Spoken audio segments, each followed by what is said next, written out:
It begins innocently enough. Tuesday morning arrives like any other day before it, bright and clear. Even though it comes with an extra helping of the unusual October weather, I appreciate being able to catch a glimpse of the clear skies lately. After going through a bout of sickness last week, it does something to lift the mood of what would otherwise be a dreary morning. And despite being mostly a creature of habit, I wind up waking up earlier than usual because of it. Still no earlier than Isabella, it appears. I've assumed she'll take a day or two off because of what happened to Miss Cooper, but that doesn't seem to be the case. The sound of the morning news drifts from her unit when I walk past on the way to my mailbox. Chances are, around this hour, she's already dressed and ready to go, probably just waiting for the next bus to arrive. I've tried following her example before, but I don't think I'll be repeating that. Really? How can anyone be up before the sun is up? It's a habit she got from home, she said, instilled in her by the kind of life she grew up in. Like clockwork, it's always at 4 a.m., either to help with the chores or prepare her little siblings for school. It surprised me the first time. She just didn't look like someone who could. In the end, I've simply passed it off as one of the many things anyone will have to get used to around her. Not that I'll ever fully understand. I'm my parents' only child. We aren't well off, but so far I've lived a relatively easy life. I didn't have to think about bills or food for the next day, or paying for any siblings' tuition on top of my own, or supporting a sick father's medication. All I have to worry about were my grades, if it'd gain Mum and Da's approval, or what we'd be having for dinner. When put next to hers, they all pale in comparison. They look less like problems and more like petty issues this way. Petty issues? But as unimportant as it all sounds, sometimes its ugly head rears at the most inappropriate moments. Sometimes they come through your mailbox in the form of a fancy-looking letter, pretty ribbons and all. Whoever sent this has spent silly money on the envelope alone. Verging on ridiculous, really. I can already imagine Isabella wrinkling her nose when she sees this. Then she'll complain about unnecessary expenses and rich people problems. I'm almost afraid to touch it myself. As if simply brushing a hand against its crisp surface will be enough to put a crease on it, and it'll be a terrible slight to the sender. But as extravagant as I find this, it isn't really the first time I've received one. Most of the time it's not even from me, so who am I to complain? Either way, no look of surprise crosses my face. Once I flip the envelope over to see my parents' names written in neat script. Nothing new, then. Their years in the academy naturally brought with it various connections, people from other fields, art, science, business, politics, you name it. This one, though, gives off a much personal vibe. Letters like this usually come from old students, people who've grown fond of my parents, and they, in turn, treat like children of their own. I've only met a few of them. Most have moved on to become successful in their chosen careers. And little letters like these are their way of expressing gratitude. It's one thing Mum and Da are proud of, rightfully so, and I'm happy for them. But there are times I wish they'll remember they have a daughter here. The real one. Not that it's of any importance now.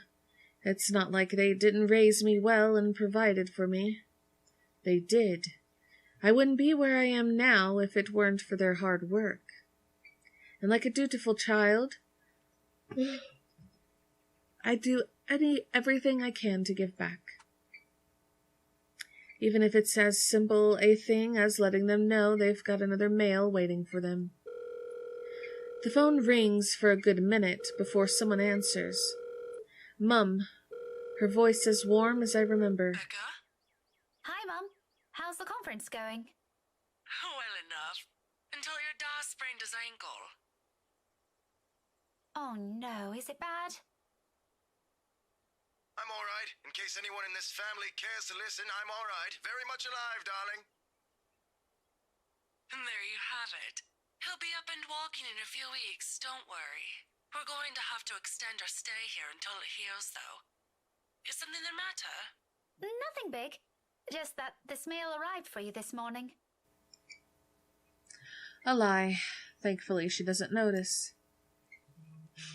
Although, if I'm going to be honest, a small part of me yearns for her to do so and ask me about it.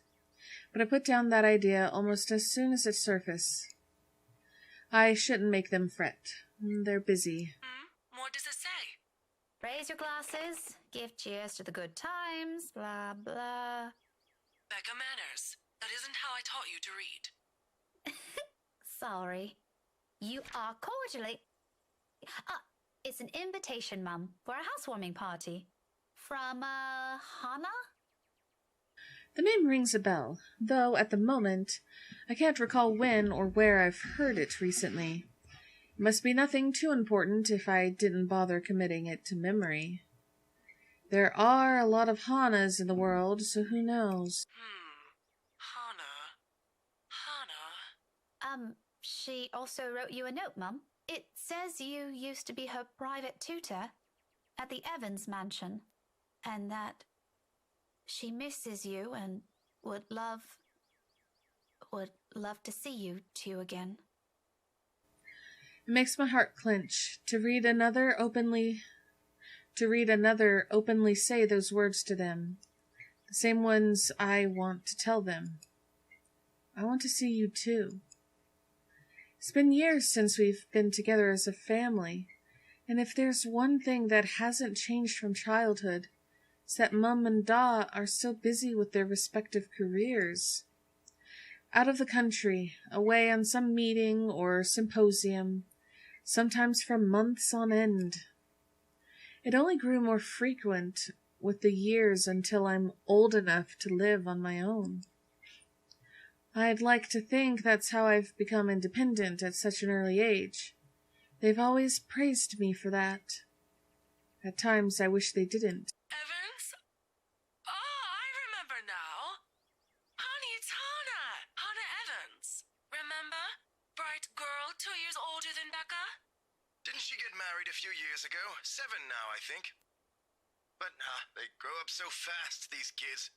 Yeah, she invited us to that too. Fonte de Medici. But we missed that one because you had to present your paper in Singapore. We did send her a note after. Still a shame we couldn't attend, though. What is it about this time? She sent another invite for a housewarming party. Becca, when is it? This Friday, Mum. Oh, that's too bad. We'd love to be there, but Da's not in a condition to go walking around. I guess we'd have to decline again. I really miss that girl. I could go in your place. I let it slip without thinking. Personally, I've never been fond of gatherings, regardless of how simple people make it seem. But if there's one thing I hate hearing, that disappointed note in Mum's voice always ranks first. Whether it's directed at me or some other thing doesn't matter. Are you sure? Don't you have work this Friday? The event will be in the evening, Mum. It shouldn't take anything away from my schedule. It's all right. The invite's for 2 people. I can bring someone with me so things don't get boring. I see. Maybe you can also invite Ashton? Mum, that's a sure no from him. He hates attending parties. But I'll see what I can do. If not, I can always bring Isabella with me. You know her. She won't say no if there's food involved. Okay, if it's not not going to be a big problem for you. I don't see why not. We owe you this one, darling. No problem, Mum. I'll even say hi to Hana for you. Please do. And let her know we'd love to see her once we're back in the city. Leave her our number or something. I will. But you know, the two of you would have become really good friends. Don't you remember? You met with her once. If my memory serves me right, you were 12 then? Yes, and she dressed me up. This, too, I can't recall. It's probably one of those meetings where we only talked a bit before going our ways. If she did leave an impression, I'm pretty sure I would have written about it somewhere, or at least recognized her name. You did! As it is, the only few people I remember clearly from that time in my life is Ashton and Mandy. To some extent. Mum must have sensed my confusion because she laughs. Don't push yourself too hard, darling. Really? It felt like having two daughters back then. Sometimes I wish they didn't send her away to boarding school. But, well, you know how often that goes with them. Still, try talking to her while you're there. Oh, we'll see. I'll let you know what happens after. I'm looking forward to it, darling. Take care of yourself. Will do. You too, Mum. Bye. Tell Da to be careful next time. She chuckles then. A hearty one, tender and always light on my ears. She may be a stern teacher, but this is the part of her I love the most. The sound of it still echoes even as our call comes to an abrupt end, bringing with it a memory from so many years ago, when life and responsibilities that accompanied adulthood are things far from our minds. If given the chance, I'd love to go back to those. I don't dwell on it, though, shaking it all away almost as soon as the memory forms a clear picture in my head. I've always wondered how Isabella can easily pretend everything's normal over a phone call, then bounce back to her usual self immediately after. I've seen her do it plenty of times. For me, it just drains whatever energy I have. And with a whole day of teaching still ahead of me, I can't afford to look exhausted in front of my students. Even for a wee bit, it's never a good example to set. So with another sigh, I put everything at the back of mind and tread back to my room. The rest of my day awaits. 15 minutes later, I'm heading back out, dressed for the day, my car keys in hand. Ordinarily, I don't stop for anything. There's never a need to.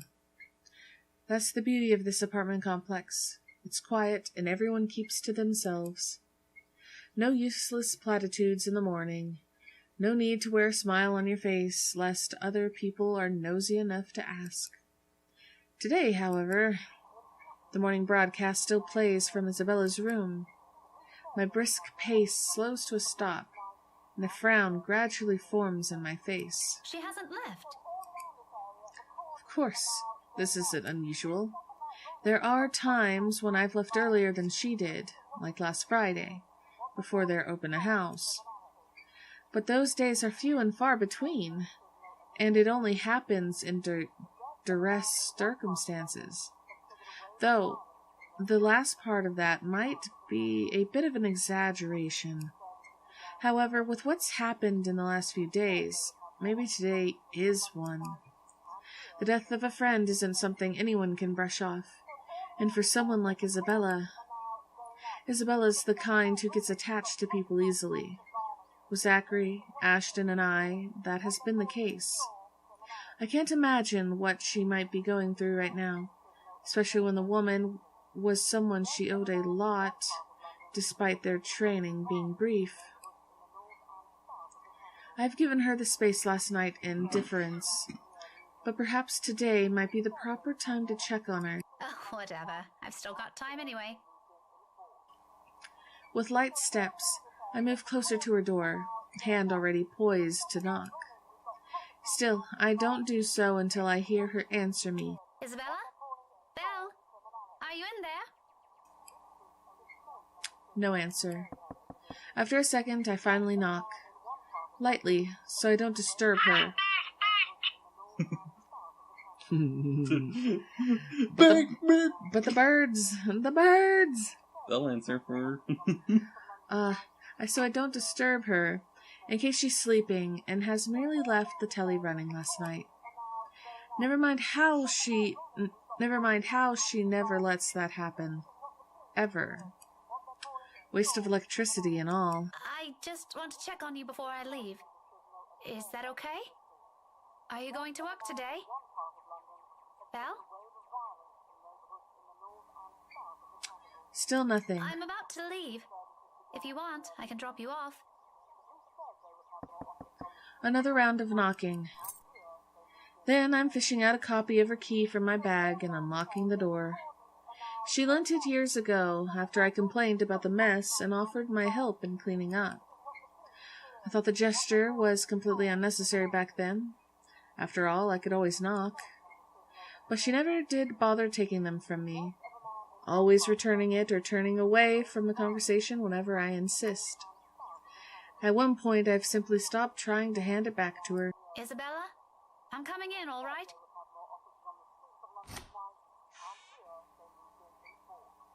Without waiting for her answer, I push the door open and step inside. This. I thought there was blood on her bed. Yes. Look at those cup noodles. Her unit's a mess. Instant noodle cups on the table, a pile of clothes on one side, paper strewn about everywhere, and an unkempt bed, among other things. This much is a given. Will always be a given. I've been here several times already, and I still wonder how she can function like a human being with a place in this state. However, that's neither here nor there. I'm not sure what I'm expecting, but it's certainly not finding an empty flat. Granted, she could have left earlier, far earlier than usual. But she never ever leaves without making sure she's unplugged everything. That's something she doesn't forget to do. It doesn't help that her bathroom appears unused this morning. Another habit, and it can only mean she hasn't been here since last night? Perhaps even since the morning after Miss Cooper's death? Either idea doesn't sit well with me. What with the news we've been hearing lately. The authorities are still trying to find the cause of death for all the victims. Early investigation revealed most of them were employed under Briar Realty Corporation at the time of death. Meanwhile, BRC has refused to comment on this. Gathering my wits, I immediately place a call to her mobile. It rings for a good minute, the sound a comfort in itself, but then another minute rolls by without her answering. Well, I'm not a woman prone to panicking. Sudden bouts of temper, maybe, but never panic, despite how I may sound when speaking. And when it ultimately goes straight to her voicemail, I sigh. A sigh is the only thing I let out. The pause doesn't last long, though. In the next moment, my fingers are already moving across the screen, in search of the two people who might be able to help. It's Ashton's number I find first and dial. Call it a habit, but even Isabella thinks he's dependable when the situation calls for it. Despite how much they give each other grief, that already says a lot about him. There's Zachary, but around this hour he's probably still sleeping. If he has freelance work, it's very likely he's just gotten himself in bed. He's the last person I want to bother, if anything. The wait doesn't last long. Or doesn't take long. Soon a click, then Ashton's voice echoes through the receiver, rough and still heavy with sleep. He never did grow fond of mornings. Becca, Not you, apparently. Good one. Did you call us early just to make that joke? I'm going back to sleep. No, Ash, hold on. This is important. Becca, stakeout last night. Make this quick. I still got a few hours before the chief bothers me. Sorry, I'll let you go back to sleep after. It's just that... Wait, you were on a stakeout last night? Did I say that? Shit. Forget I said that. Forget I said anything. Forget we had this conversation. So, you have no idea? About what? About what? I also have no idea why we're talking so early in the morning, so there's that. No, will you stop sleep talking or whatever for a second? Belle didn't come home last... I keep clicking. I keep clicking. She just cuts off and he's like, what are you talking about? You want to finish your sentence? Oh my gosh. Oh my. Wake up the freaking baby. Who? Belle didn't come home last night. She's gone. Oh my god. Isabella! Instead of an answer, a brief pause comes after, followed by something blunt and heavy hitting a hard surface, and a string of rather colorful curses from him. The moment might have been one of the many things I'll keep to myself and remember fondly in the next few days, if things aren't the way they are. When he picks up again, there's no trace of sleep left in his voice. Say that again, from the top. Isabella's gone, Ash. She didn't come home last night. Her flat's empty. She left her telly running. You know she doesn't do that at... Okay, Becca, stop. Calm down first. You're starting to panic. I'm not! You are. Breathe. One person's not going to simply disappear like that. This is Isabella we're talking about. Did you try calling her? What did you think is the first thing I did? She's not picking up. It went to her voicemail. How about Zach? Did you check with him? Not yet. I didn't want to bother him.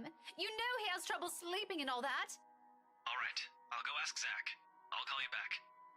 No, wait!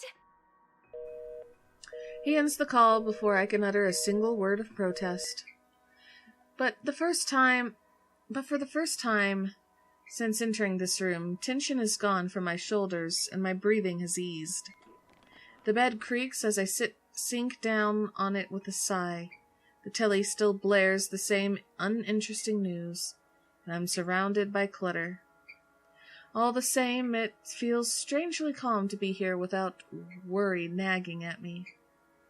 I'll have to apologize to Zachary later for sending Ashton his way this early, but for now, relying on the latter for this isn't the wrong choice. It never will be. There's something I won't ever doubt in him, much like his promises. And true to his words, he calls back only a few minutes after the last one has ended. She's with Zach. Oh, I'm so glad to hear that. She could have at least sent a message last night.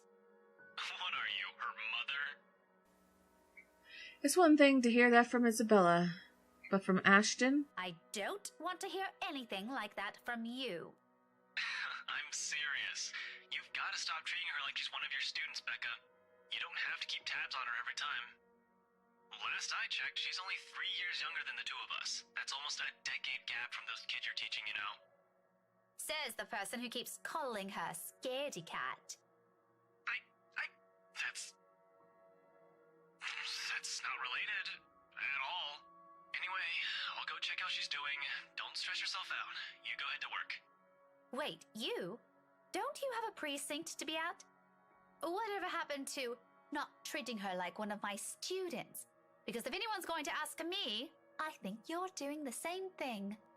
Zach said it's an emergency. Something happened last night. Emergency? He didn't put in those exact same words, but it sounded like it. Ash, what really happened? Is Isabella fine? She's alright. She's safe. Zach let her stay the night after she... Look, okay. Z-Man wasn't clear about it, but let me handle this. I'll check on her. I'll bring her home. Sounds like a lie if I've ever heard one. The sort where he admits things so people won't fret. And I'm not sure whether I should be happy he cares that much to do it. There shouldn't be a need for this between us, is there? We grew up together, didn't we? He knows I'm capable of at least hearing out the truth without it gnawing at me for the rest of the day. He knows me better than that. I know him better than that. Frankly, there's plenty of other things to say about this. But despite and after all the trouble he went through, with how things are moving at the moment, only one thought occurs to me. What should I say? Sorry for the trouble. Went out. A little bit. I recognize his concern for what it is. It's not new for him to go out of his way for us, and, to be honest, that is what I love about him. As much as I would have loved to take this off his hands, it'll only be selfish of me to insist, considering he knows of my other commitments. To do so feels like I'll be trampling on that kindness he seldom offers to anyone. Sorry for putting you up to this. Nah, don't mention it. You've got other things you need to worry about. Take care of those first. This is a small thing. I still owe you one. Oh, I can name a few things you can do about that. You know, there's this ice cream shop that opened near the movie house. I could use... Okay, let's stop right there. That's enough. On second thought, maybe I'll just think about it some other time. Harsh. We both laugh. The sound lighter and more comfortable. Like the old days, when a wayward 26-year-old is at the bottom of the list we need to worry about. This is how we find a common ground. We may not agree on a lot of things.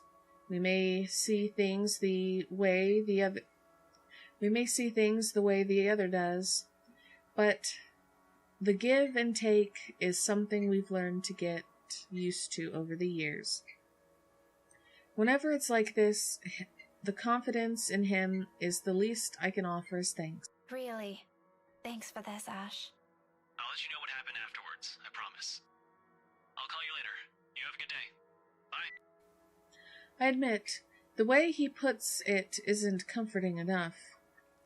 He can be blunt like that. So many unknown variables, so many words left unsaid. I wish he'd simply lay them all out in the open, because, like this, I'm more inclined to think there's an exaggeration on the other's part. If it's from Zachary or Ashton, I don't know. In the end, all I can do is wait, go about my day, and hope for the best. Before leaving, I spare Isabella's room one last glance, disturbingly quiet now without her in it. I'll get answers from her later. For now, my concerns are best left here. The rest of the day slips away in a blur. In a way, everything today simply feels like a reminder. Every conversation, regardless of how casual, every topic, no matter how mundane it seems. I blame the news entirely for this. Recent happenings brought quite a few interesting stories to everyone's attention, mostly superstitious talk of death. And when locals talk about death here, anyone can sure as heck count on someone bringing up that mansion Isabella sold not a few weeks ago. Even my own students won't stop yapping about it. I think it's even worse than when it was put up in the market. Now there are more stories. If this is the world reminding me of what matters, or simply because the atmosphere around this time of year calls for it, I'd rather take the latter. At least then, I can be sure people will forget about it in favor of another set of holidays after. Nevertheless, and this may be a painful thing to admit, but listening to them is a pleasant distraction while waiting for Ashton's call. I hope he didn't forget. The school day's about to end soon. No, that's got nothing with what I heard. You always hear stuff. I'm not sure if half of them's even real. No, really. Rowan knows about it. He used to be in the same class with them. I can hear you from back here, you know. Whatever, Rowan. Anyway, the story goes like this. There were 3 of them. They entered the mansion on a dare, and they were all never seen again.